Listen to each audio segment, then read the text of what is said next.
I feel, I can say, happy, honestly, and at the same time sad. Could have could have been a better result for me today. Novak showed once again what an incredible athlete and his abilities on the court.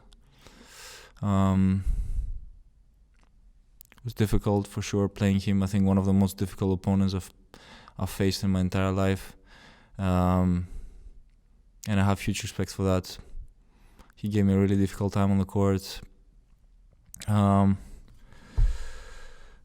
Unfortunately, towards the end of the match, an injury that I had during my match in Rome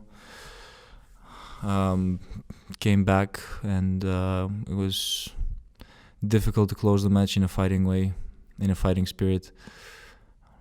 But I tried my best. Despite all of this, I'm happy that I came back from 2-0 down and tried to stay in the match as long as possible.